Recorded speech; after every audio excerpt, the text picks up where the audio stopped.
Welcome to today's World Hepatitis Day webinar. I'm Ellie Morrison. I'm going to be your facilitator today for this forum. We're going to go straight into it, I think. So to begin with, I would like to acknowledge the traditional custodians of the lands on which we live and work. We pay our profound respects to elders past and present. We celebrate the stories, culture, wisdom, and traditions of Aboriginal and Torres Strait Islander people, and thank Aboriginal and Torres Strait Islander people who are part of AIVL's network and community for the valuable contribution they make to the lives of our people, our environments, our communities, and our work. It always was and always will be Aboriginal land. So I'll do a little housekeeping just to start today. This webinar is recorded. Nobody's faces will be shown apart from the people who are presenting, so you don't need to worry about that. We do have a Q&A section, so if you do want to ask questions of any of the presenters, you can direct your questions to a particular person or to the whole of the panel. And so you put that in the Q&A section down below your screen, and we'll probably do the questions at the end. You can also view the webinar with closed captions if you want to, or if you need to have, if you've got any hearing issues. So you should be able to see that, but we've only got it in English today. We have an amazing panel that I will introduce to you as we go.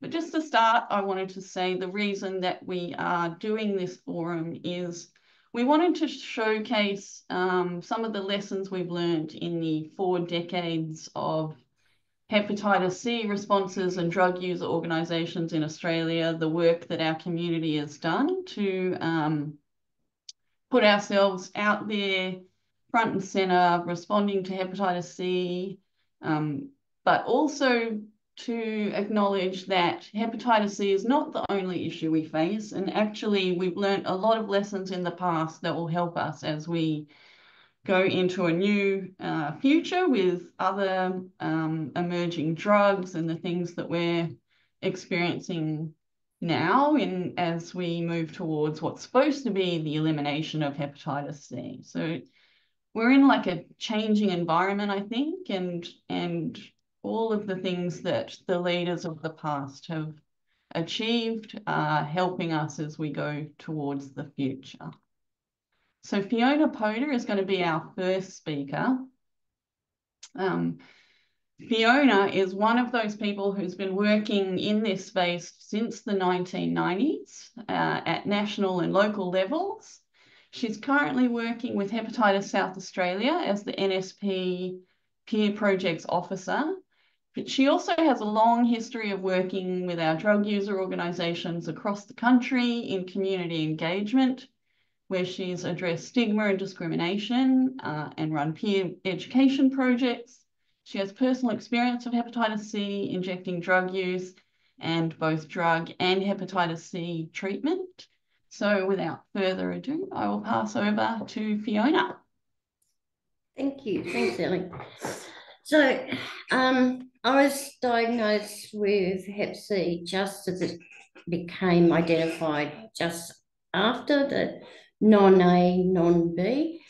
And I was told over the phone by a doctor who told me I had Hep C, but at least it's not AIDS. And for the most part, that is how my peers and I reacted to it. We all had it. It wasn't an issue, and at least it wasn't AIDS, So fast forward about 7 or 8 years, and I was pregnant with my second child. And I asked a doctor about breastfeeding with Hep C because we didn't know anything. And his response was, at the time, this whole Hep C thing is overrated. And this was a doctor, a professional, and saying this. And at the time, I think, we believed these authorities.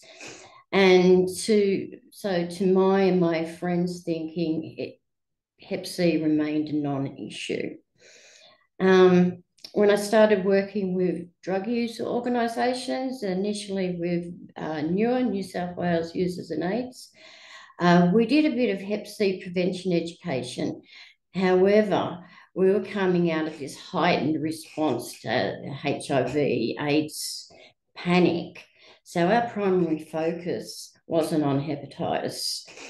And some people out there might recall prevention messages like give AIDS the flip, cover your dick.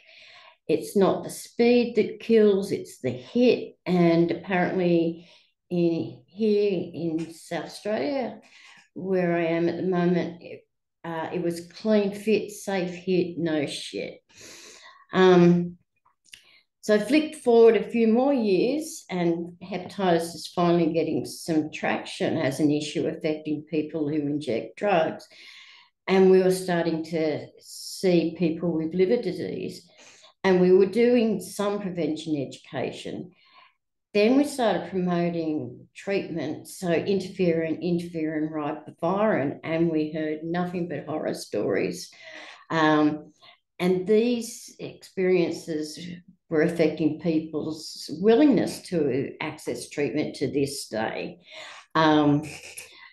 People tried treatment, they had a horrible time of it, they jumped off treatment, and significantly, they told their friends, their peers about this. I had family member go through 12 months of hell. And these experiences, they do stick in your mind. Yeah. And I'm seeing people to this day who talk about those horror stories of interferon. So in the early days, the funding allocations pretty much meant that when I started work at AIVL, everything had to be about Hep C. And there's just so much you can say about hepatitis. And there's only just so much people can be interested in. Articles in junk mail at the time, prevention messages and blood awareness, it was all about hepatitis. And it was really hard to try and get those messages across, that prevention and awareness messages. But the most innovative work we did in the area at that time was what a friend of mine called hiding the meat under the veggies. So an example of this was like hand washing campaign where we utilised a black light to show people how bacteria can be spread in the injection process, and that cross-contamination, which reduced the risk of dirty hits and infections, that was what was important to people, and how Hep C can be transmitted in the injecting process. So we were hiding the meat under the veggies. And another example is New Beginnings, an Indigenous training or education initiative where Indigenous peers work with their community in prevention education and on issues that are important to Indigenous injecting drug users. For me, I finally decided treatment was for me just as the DAAs were coming about. And I had an extended family die of liver cancer. I was still wary because I was still remembering the interfering horror stories. But in the field, we were hearing the positives about treatment. But I was in a privileged position because I had access to information, I had resources, and I had people. I was seeing a liver specialist, probably the best known liver specialist in New South Wales at that time. I had someone who could prescribe, and I paid to have my treatment drugs imported from India at that time, though I had to stay on treatment then for about 24 or 26 weeks. I can't remember exactly, probably because of the efficacy or the potency of those imported drugs. But the point is, all those things aligned for me because I was lucky where I was at that time and I had resources. And I still spend a lot of time thinking about those people who don't have access to resources that I've had because of my work and my personal life. So obviously in the years since treatment has become accessible, but we as a sector are evolving in our prevention, testing and treatment support initiatives. But hepatitis in and of itself is boring.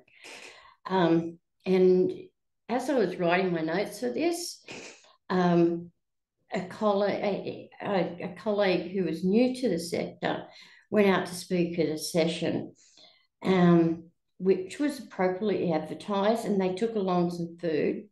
No one showed up, and the food came back to the office. So 3 thoughts came to mind. I've had this experience before, more than once. They should have advertised free food and put hepatitis in the fine print.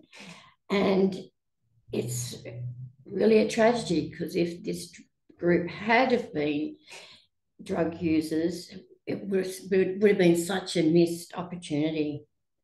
So some of the takeaways, hepatitis, not necessarily people's priorities, but incentives do bring people forward, not tokenistic incentives either. And pragmatically, the money we put into prevention and treatment now will save us money and into the future on both economic and personal terms. You can't just rely on established services such as needle and syringe programs and drug treatment services to get to people, to access peers. We need to access those key peers and those champions, those people who have connections to other injecting drug users. We need to sell the benefits of Hep C treatment beyond liver health. What is in it for our community in relation to prevention, testing and treatment?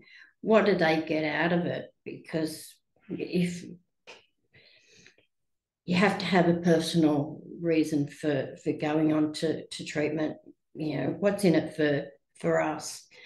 Like I said, utilise experienced peers to support people through the treatment experience and beyond.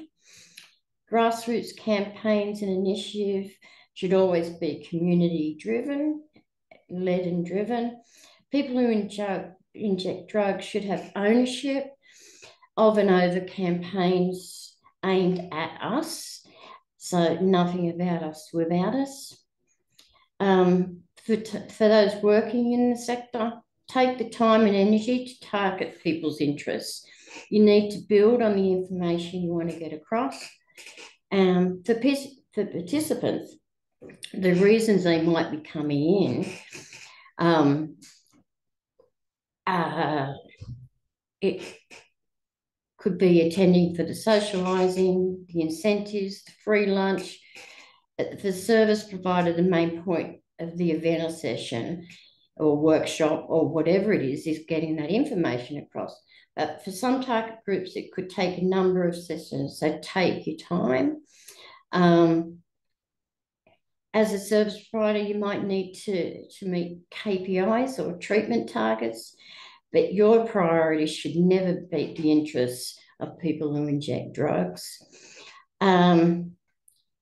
We need to continue to address through whatever strategy is possible the issues of stigma and discrimination, including self-stigma, and to support the empowerment of people who inject drugs to make their decisions concerning Hep C prevention and treatment. The Hep C dollars should match what's given to other blood-borne viruses, and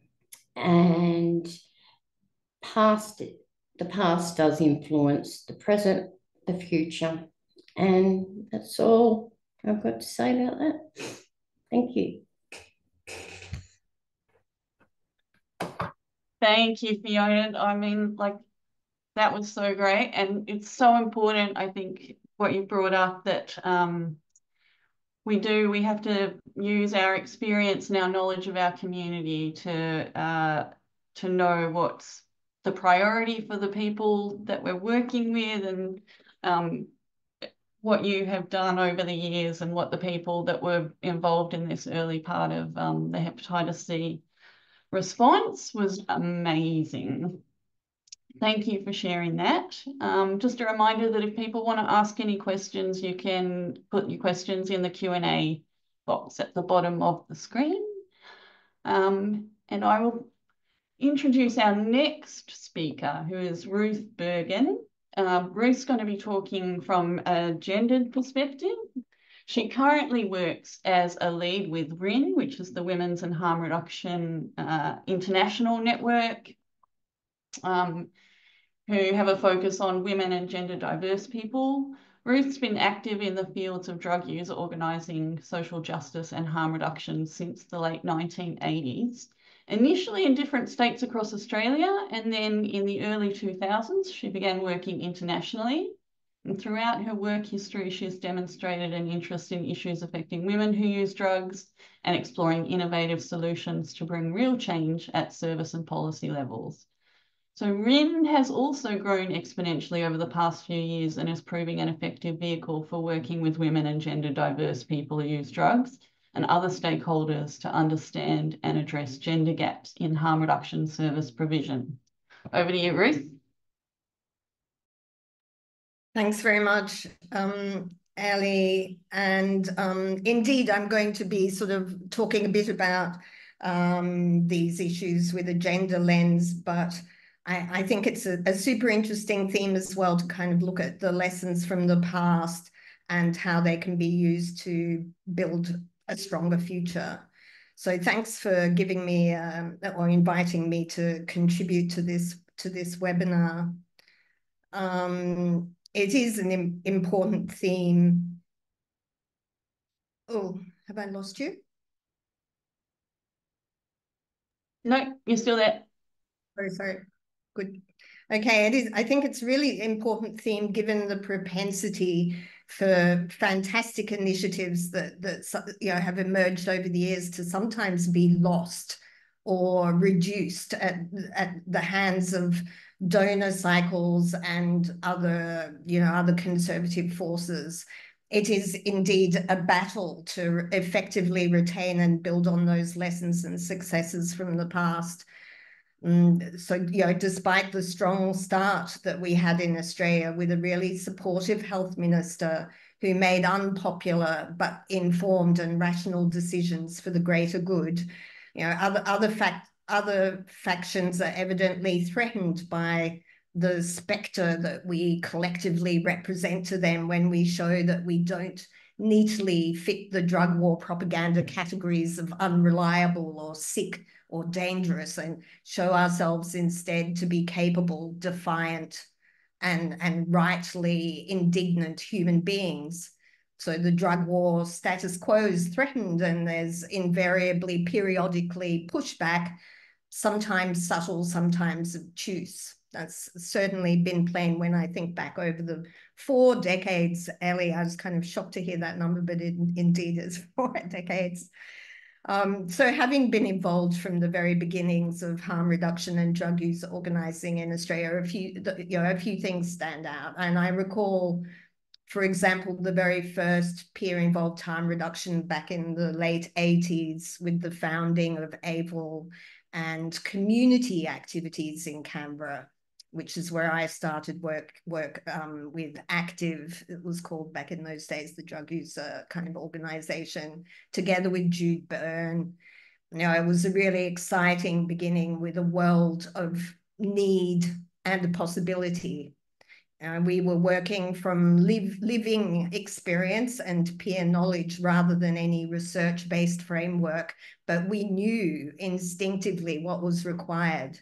So in addition to needle and syringe programming and other rudimentary services, there was considerable emphasis back then on community development, which essentially entailed engaging with peers to voice their own strategies for survival in the face of so many structural challenges, and then to work alongside these strategies and prioritizing autonomy.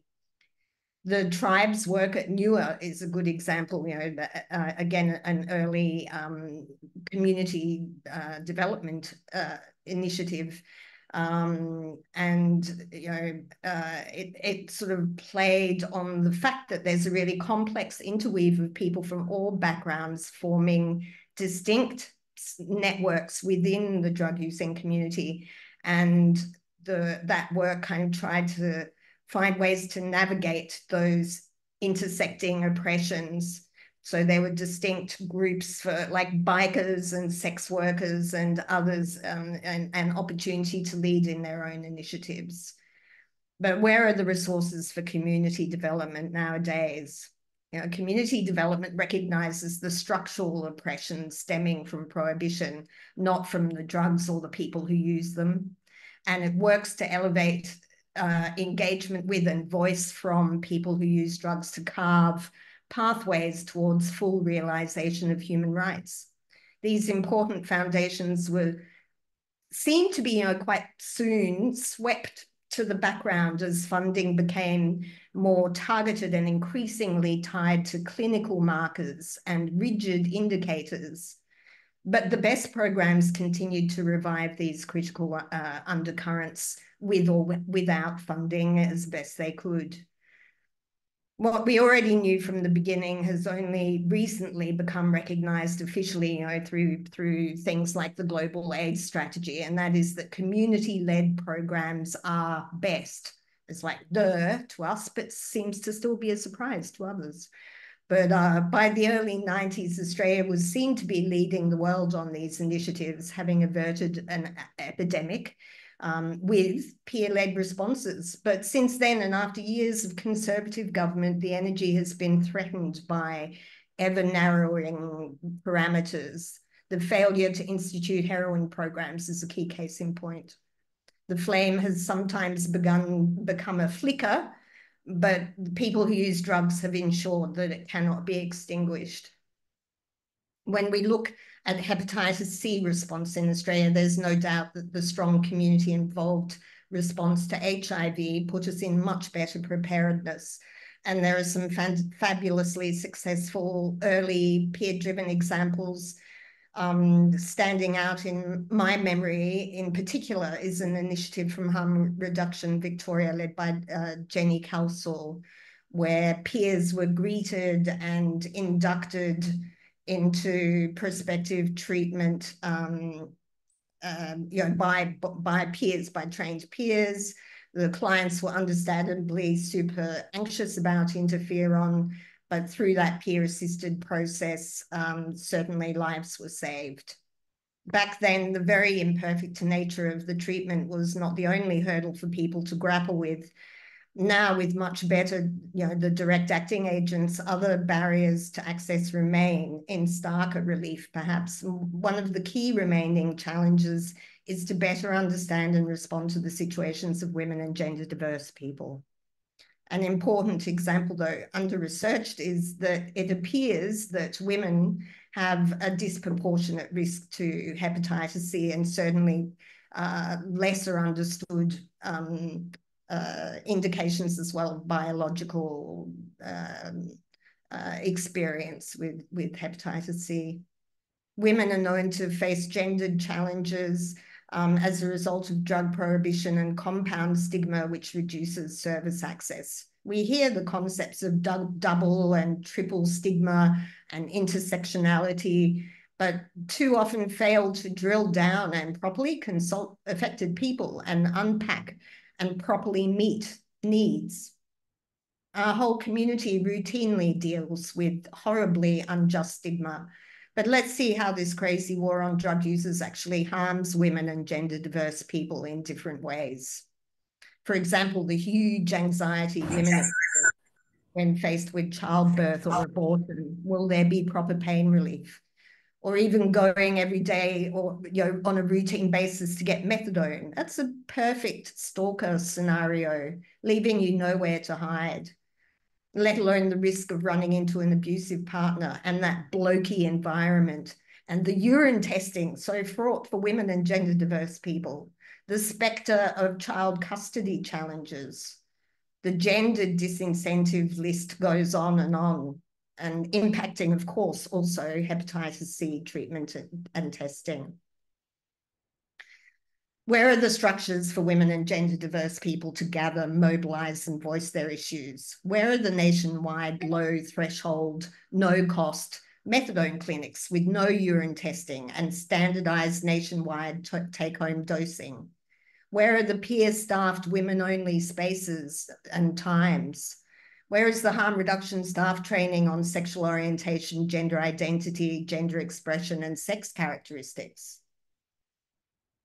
Nowadays, I'm involved particularly in advancing harm reduction with a gender lens in my work with RIN. We ran recently a global mapping of gender responsive harm reduction services, which showed, unsurprisingly to us, that these responses remain worldwide quite rare, and where they exist, they're largely pooled in global north countries, although there are some outstanding best practice examples in extremely complex environments, such as in Myanmar. So looking at Australia, unfortunately, the results show that harm reduction remains largely gender blind, with some important exceptions, but that is the evidence points to that statement with great confidence. Much more can be done in working with women and gender diverse people to identify needed adjustments and approaches to increase testing and treatment uptake. Different places and communities may, of course, experience differing obstacles. So people need to be consulted in the places where they are. Networks and groups of women who use drugs must be resourced and given platforms to develop and voice effective strategies. And these may include participatory research, women-only times and spaces, recruitment of women and gender diverse peers, select service hours honed to their available times, gender responsive outreach and IEC, lowering service thresholds and so on, as tuned again to location and context. Communities of people who use drugs must be driving planning, research, service delivery, monitoring, and evaluation, and have resources to ensure that the varied voices of our diverse community, especially those of the most marginalised, can come to the fore. Australia has had such a great start in igniting and fanning the flame for drug user organising and harm reduction. The flame has waxed and waned, but has been protected by the community of people who use drugs. Now it's time to ensure the flame burns more brightly than before, boosted, I would say, boosted also by a gender-aware bellows. Thank you.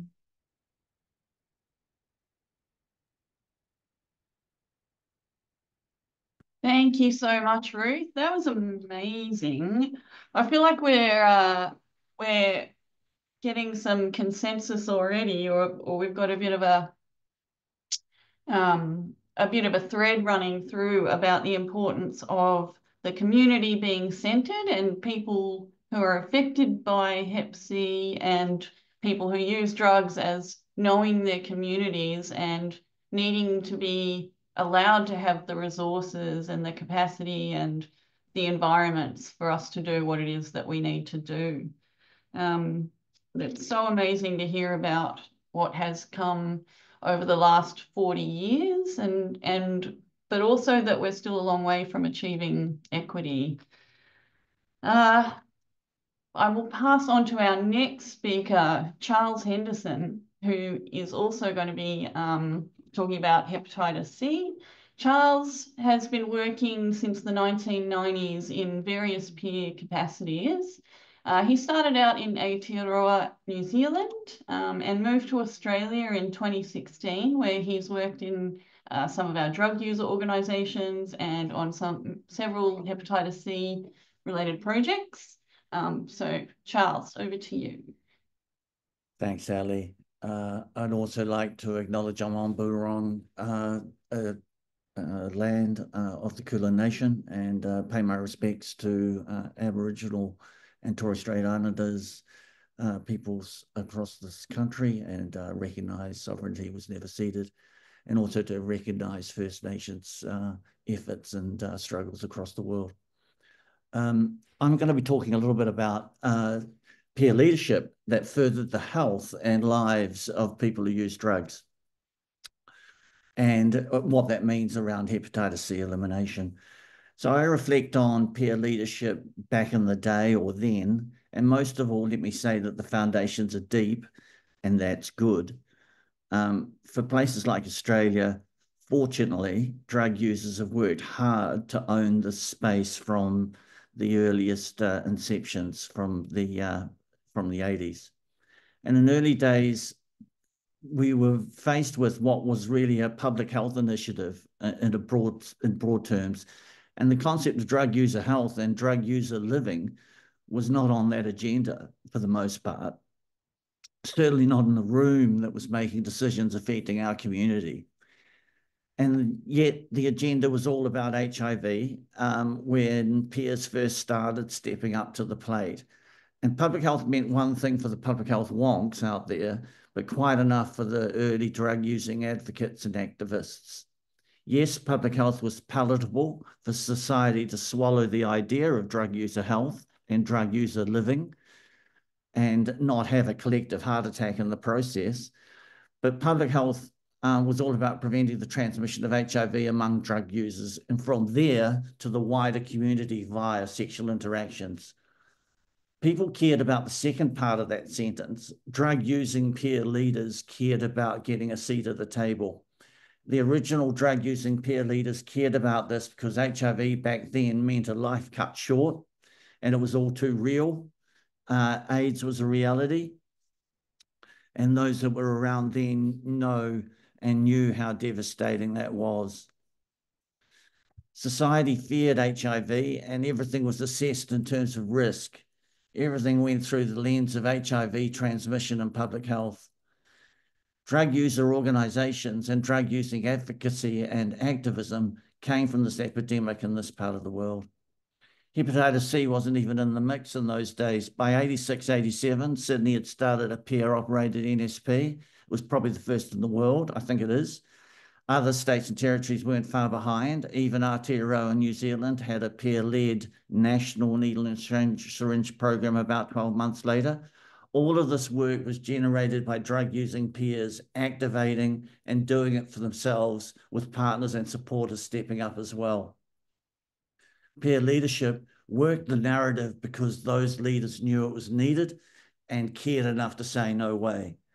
Communities of drug users, sex workers, and gay men of sex men communities leading to LGBTQI plus today were kindred and connected. We saw a way to the amidst. We weren't daunted by the politic and the performance. We could and can play that game as much as anyone. For drug users, this meant powering up harm reduction as a movement, a vehicle to promote our agenda, and it still is. Harm reduction doesn't condone or condemn drug use, and drug use is going to happen despite prohibition then and prohibition now, and being honest that using drugs is part of the human condition. In the middle of all this, a thing called non-A, non-B hepatitis became hepatitis C, and it was more virulent and hardier than HIV, and it had, unknowing to most, reached long and hard into drug-using communities. For peer leaders in this part of the world, largely achieving successes in preventing further HIV, now hepatitis C had become virus number one for the drug-using organisations. And these days were tough. Much of what was achieved, built, nurtured, was always tempered with a frustration And the reason is really that the epidemiology of hepatitis C and its connection to injecting drug use behaviours wasn't really acknowledged or put to the front. And I think prior to DAAs, people who injected drugs didn't get a look in, to be honest, and weren't prioritised and left to advocate for themselves and each other. And a lot of people got badly affected, and that was a reality. It seemed that drug users are just too hard to do.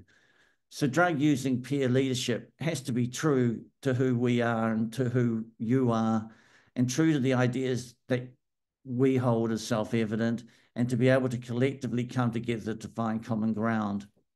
I'm going to just quickly talk about the history of Australian DUOs. It's not actually about history, and it's like what Ruth said, it's actually about her story. And these names are known to many. Ruth, Fiona, Ali are here today, but others such as Marion Watson, Jen Kessel and Jude Byrne aren't. Annie Madden has contributed to peer leadership as much as anybody in Australia. Julie Bates in New South Wales was working with Alex Wodak back in the day. As Ruth mentioned, Jenny led and worked with Michael Kerger and Pete Higgs in terms of peer education work that's still being developed today, and there's a direct connection to the work Jen did. There's others like Kirsty Morgan, Tamara Speed, Nikki Bath, to name a few. So it's about her story, not history, and defining peer leadership by her story is a rich story, and long may it run. So what are the key lessons? Sorry for that. You know, I think that's a really important comment to make, an important part of our story around peer leadership. Defining the peer perspective and the peer workforce within drug-using organisations is just so important. There's fantastic work underway to get that happening, and the results will be exciting based on that strong foundation from the days of gone by. And grappling with drug using and living experience within legal and wider workforce and societal expectations will always be a difficult navigation until the situation changes and criminalisation is not a strict defining feature. Understanding the complexities of that environment, we can't avoid the truths that are self-evident, and most of all, we cannot or we should not be unsupportive of each other. We need to be brave and unafraid of the obvious and be secure in setting the goal and the objective. So many lessons to take forward and keep mindful of, but our expertise at the core makes us crucial in the Australian story at eliminating hepatitis C, and the partnerships that are needed require peer expertise at the core of all the work moving forward. And there's so many initiatives that are worthy and all the research underpinning successful projects, but all of them involve peers. They're the ones that are going to work. And the people we develop bloom in whatever role that is required of people, of peers. As professionals, our people perform unstintingly and outstandingly always, and this is an enduring feature of the space that we inhabit as drug user organisations. Whether it's early days of outreach projects or whether it's advocacy and conversations with our partners today, we take on any role because we care and because we need to. And the cornerstones of empathy, connection, and trust are cornerstones of what I define as being a peer, and that's important to me, and the dignity of living a life as we choose to live it. Actual drug using can be difficult for people to express. Not only is that conflicting for many, coming out in public has repercussions that can affect your present, your future, and others around you. And this always has to be understood. Each has their own journey. Understand what that means, understand what is our history, our values, our shared vision, and how as a community we express ourselves in an often hostile environment makes us strong. Today, let's go get hold of the gold as we have learned from the leaders that started drug user organisations. We need to continue to be curious and look at the horizon and scan our environment for the future that's coming. We need to seek knowledge as seekers uncover and find stuff. Knowledge enables choices, and choices dictate our journey. Be adaptive to the surrounds and the conditions surrounding and affecting our community. and the window is always open. We get less without it. Reach for the stars and be aspirational. We need to always extend ourselves and go beyond the public health lens, beyond bloodborne viruses, advocate for a rights-based agenda. Without these changes, little will move for drug users, especially injecting drug users, people who use drugs. Advocate for our needs because we have to. Even today, health services too often remain indifferent to our issues. Too many care little, do little when they observe others acting in stigma, and always this needs to change. But togetherness and being together is our greatest strength, enforcing our legitimacy, making our spaces and using whatever levers we can get our hands on to bring our issues to the agenda and get our voices heard. Peer leadership or peer leaders are not made by mistake, nor are they a happy accident. Peer leadership comes from inner strength in individuals, comes from the diversity of our community and from desire to join together, to be part of something bigger than you, grander, to be part of something, and most important of all, for the people you love, for the people you want to be around, and for the people you want to protect, and for the people you want to serve. DUOs or drug user organisations in Australia are unique and very special. Other countries have peer involvement and peer networks, but nowhere will you find a regional and national network that has existed for over 30 years and remained central to the Australian alcohol and other drugs and other bloodborne virus responses. That peer advocacy and activism has been sustained throughout that time, and that is truly remarkable. Nothing without us, about us without us. Thanks. That's it. Oh, thank you so much, Charles. That was 3 amazing and really powerful presentations. I think Charles just brought it home. I really want to thank you for acknowledging some of those amazing women who led our entire communities across Australia. And often, as you said, at a time when HIV and hepatitis C were really serious, genuine, life-threatening viruses that many people were living with and didn't necessarily have access to the treatments that we have today. I really love that line that we're not daunted by the politic and can play that game as much as anyone. So I might actually, there's a question here that we'll open to the whole panel, but maybe we'll start with you, Charles. I'm going to read the whole thing out so I don't miss anything. Someone has asked, it seems that drug user organisations get bogged down in BBV prevention because of the funding teat, as they put it, and don't seem to do enough advocating for ending the drug war and the carceral system. That said, other allies whose careers exist because of people injecting drugs do even less.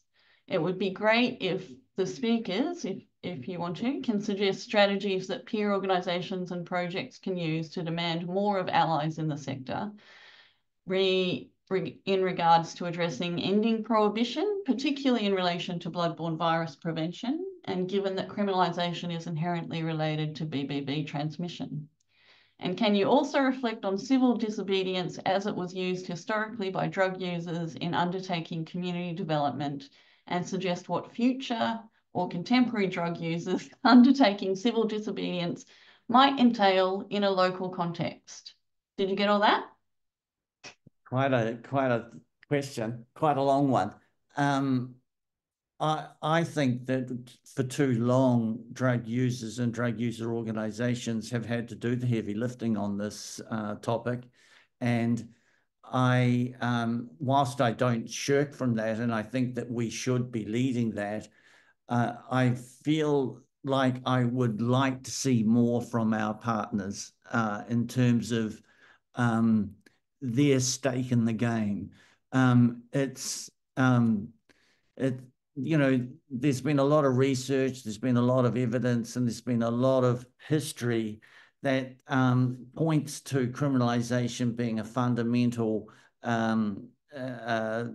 barrier to furthering our dignity and our lives and a rights-based agenda. And we have to get across that if we're going to, get to a next next level of where we should be going to, and have a more of a rights-based agenda for everyone, because everything flows from that criminalisation. So whilst it's laudable to work in areas that affect drug users, particularly, say, incarcerated spaces, we need to be more front-ending and being more vocal collectively, particularly those that aren't necessarily drug users, about the need to change the legal framework. Because it's funny how people understand and buy into the stigma and the legal frameworks from a very early age, from so early that before they can speak, they're already picking up the rhetoric around the drug laws. And just because it's law doesn't make it right. Laws change all the time. If we look at some of the parallels that we've seen over the drug using organizations' history, and the legal changes that have occurred, those have made improvements every step of the way, and we can name quite a few. But still, we want to somehow have a society that wants to lock people up just on the basis of a human condition or on the basis of using drugs, and get inverse and reverse around what harms are actually occurring. Whereas if we change the law, we can really affect those harms in a really fundamental way and get people oriented towards a much more healthier way of taking drugs and being able to take drugs in a healthy way. Yeah. Ruth and Fiona, do either of you want to say something about that question as well? I'd like to add to it after you, Fiona. You go first, Ruth. Yeah. Well, I mean, I took the guts of that question to be about where are the opportunities for peers to be involved in ending prohibition? Where are the civil disobedient cues? And I think, those approaches actually, I mean, maybe this is my imagination from the question. It was a detailed question. But my imagination of civil disobedience in the old day, the classic one is like with placards and screeching something, and sometimes used to great effect, sometimes not.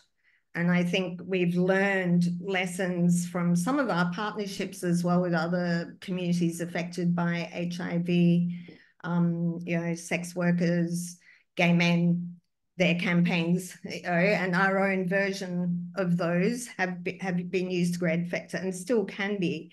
But I think there are kind of newer forms of civil disobedience, if you like, sort of when I'm thinking about global work.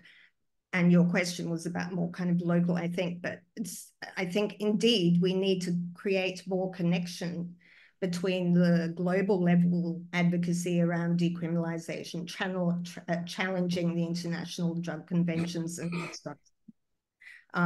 That has gradually moved forward, like the work of community representatives at fora like the CND, where you can't do demos, by the way, you get kicked out and never allowed back in.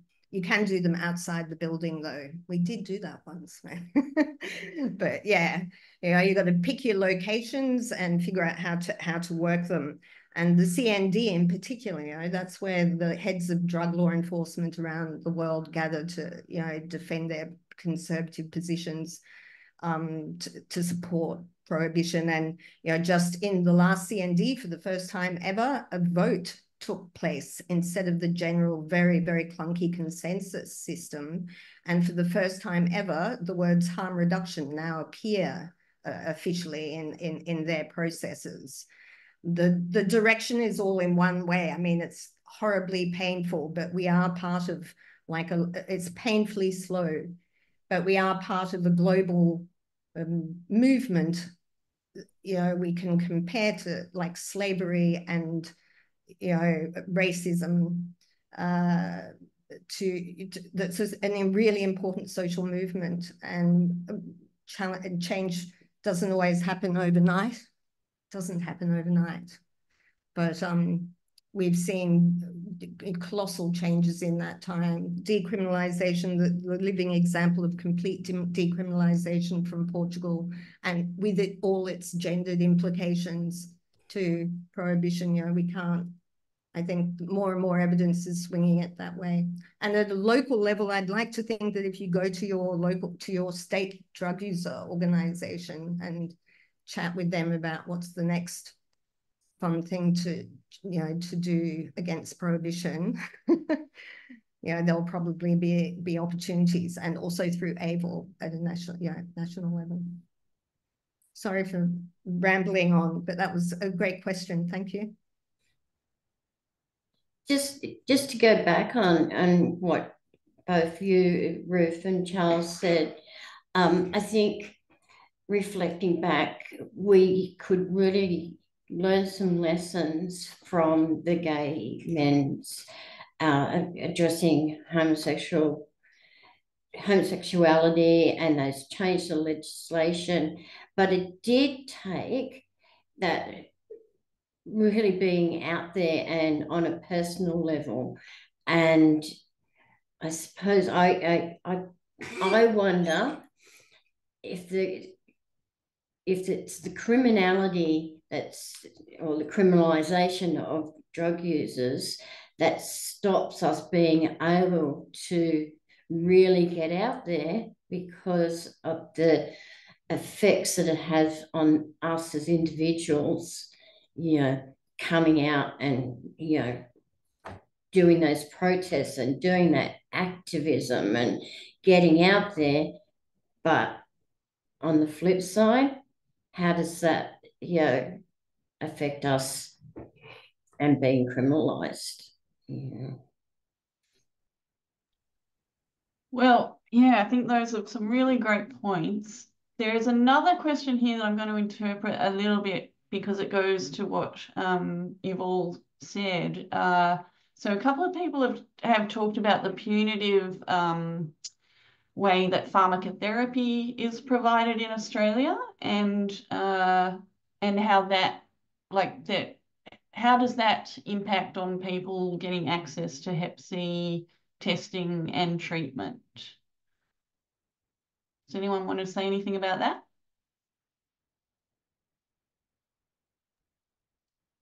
Yeah, I could say something.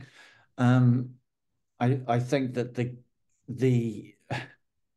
it's really interesting how pharmacotherapy in Australia finds it difficult to connect around DEA and testing and treatment. And I'm pretty sure the research backs that up, and more work could be done in pharmacotherapy space. And there's a whole lot of tensions in pharmacotherapy that might bring that to bear, including tensions around service providers having a job to do in very limited ways and with limited funds, and trying to keep to their focus, which is pharmacotherapy. But I think it's also important to recognize that pharmacotherapy needs to be about a therapeutic connection or a connection with the service user, and the life of a service user isn't just about pharmacotherapy and getting a dose or going to a dosing point or getting a prescription. It needs to be, it would be great to further develop that connection and so that other needs can get met completely, particularly around hepatitis C. So it's a real potential that could be further realized. In some places it works, in some places it don't. It might depend on what state and territory you come from. But I think it's an obvious connection when it comes to hepatitis C elimination, and focusing in that area would be worthwhile. Yeah. Thanks, Charles. All right. There's a couple more questions. I think one might be a little bit hard to answer in this few minutes, but what What I might ask you guys as a last last thing to talk about is, what do you see are the priorities for us as drug user organisations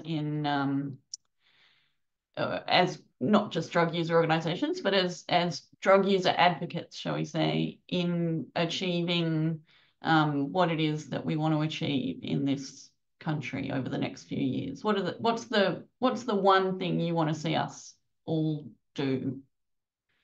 I think talk from the same song sheet, and I think at the heart of that is the criminalisation of the drug user, and that we need to address the legalisation of drugs, and work towards a regulated way of providing all drugs, and we need to get on the same song sheet with that as a collective, and look to be led by AIVL, and to get behind a really common voice, so that there can be a common banner in states, territories, and nationally that people can adhere to and sign up for, and we don't get so much bogged down by the arguments of for and against, or should we be doing politics by increments, or should we be doing them by activism? We need to put our flag in the sand somewhere, and we need to state our goal and objective and be brave in doing that. Beautiful. Thanks, Charles. Ruth, do you want to go? I guess there's lots of things that could be done, but one thing jumping out for me, maybe because I'm working a lot on kind of the global level kind of advocacy opportunities, and I am kind of like excited about them, but I'm kind of at the same time dismayed by the lack of connection between successes won at that level and advocacy at national levels. With Australia, actually a bit of an exception to the rule, but I think there should be more focus on this, like how to bring all the state organizations up to speed, for example, on things like the Bangkok rules and opportunities to kind of audit them from a peer perspective. The Bangkok rules, by the way, set minimum standards for women in prison. There are many other mechanisms as well, some quite emerging ones that we could all be using to hold the Australian government to better account, and to find real bridges between those incredibly boring, I might add, spaces, the UN spaces, like but the small victories won are a turn to advantage at national level where the change actually happens. Nice. Fiona? I'd like to see drug users on a whole. So, as Charles said, across the board, all on the same page, being able to address that criminalisation so we can move forward on getting over the stigma and discrimination, because this is the main barrier for treatment, for both drug treatment, Hep C treatment, community engagement, empowerment, and advocacy, that criminalisation. So, or decriminalisation of drug use, and Thank you. I think I made it sound like we were just talking about Australia, and I forgot, like, we are part of a global movement, as you've all mentioned, and there are allies across the world that we can work with and learn from. And thank you. It's been such a privilege hearing from all of you and your experience. I know it's for World Hepatitis Day, but just the fact that stigma and criminalisation and decriminalisation and the power of solidarity has been like a thread throughout these presentations. I think speaks to the fact that hepatitis C is one thing affected by all of the other things that we are all working to do every day. So I want to thank each and every one of you. Thank you so much for your presentations. Thanks to all the people that posted questions. We will follow up if there's some other questions that we haven't answered. Thanks for your attendance today, and go well.